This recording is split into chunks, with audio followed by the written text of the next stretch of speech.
देखिए, पढ़ते समय ये ज़रूर ध्यान रखिए, कोई भी चीज़ पढ़ें तो सिलेबस के अकॉर्डिंग पढ़ें।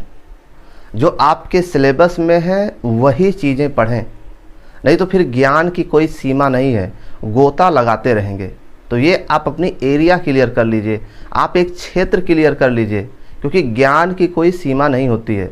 हमें पेपर निकालना है, अपनी ज़िंदगी नहीं निकालना है। तो हमें हमेशा अपने सिलेबस के अकॉर्डिंग पढ़ना है, ठीक है ना।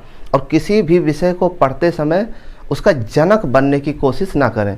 जितना पेपर में आता है उतना ही पढ़ने की कोशिश करें और अपने समय को बचाइए, ठीक।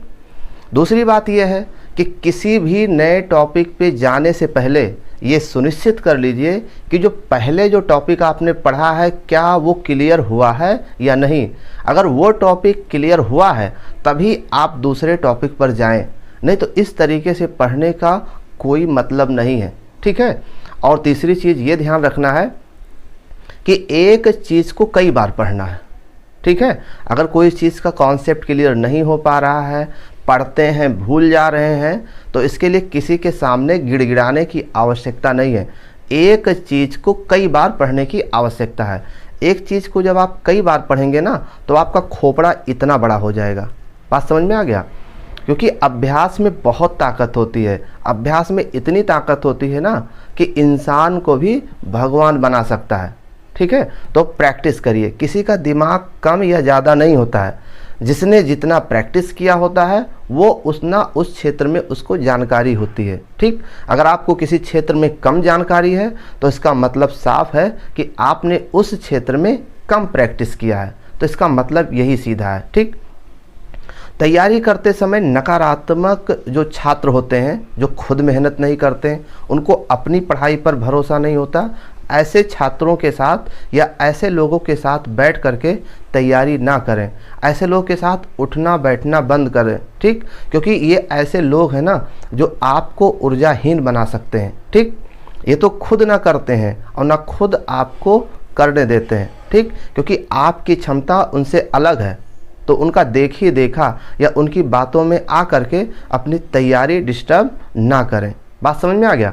और चीज़ें देख लीजिए, पढ़ते समय ये ध्यान रखिए फर्जी चीज़ें ना पढ़ें, क्योंकि फर्जी चीज़ों को पढ़ने से कुछ होने वाला नहीं है।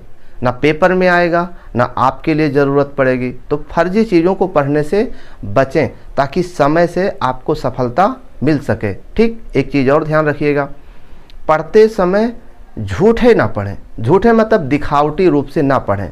दिखावटी रूप से कोई फ़ायदा होने वाला नहीं है। दूसरे को इम्प्रेस करने के लिए ना पढ़ें कि मैं 8 घंटे से बैठा हूँ, सामने वाला देखेगा तो उसको लगेगा कि ये मेहनत कर रहा है। किसी को दिखा कर ना पढ़ें। आप अपनी क्षमता के अनुसार पढ़ें। जितना देर समझ में आता है उतनी देर पढ़ें। होता क्या है स्टूडेंट, देखा देखी कीजिए, लेकिन अपनी क्षमता को भी ध्यान में रखिए कि मेमोरी में जा रहा है कि नहीं जा रहा है, कि टाइम आप वेस्ट कर रहे हैं। देखो, झूठे पढ़ने से सिलेक्शन होने वाला नहीं है। झूठे पढ़ने से इस जन्म में तो क्या, अगले जन्म में भी सफलता मिलना असंभव है, ऐसा मेरा मानना है। तो जो भी पढ़िए वो एकदम कॉन्सेप्ट क्लियर होना चाहिए, एकदम से पत्थर की लकीर होनी चाहिए। पढ़ाई झूठा नहीं होना चाहिए। बात समझ में आ गया?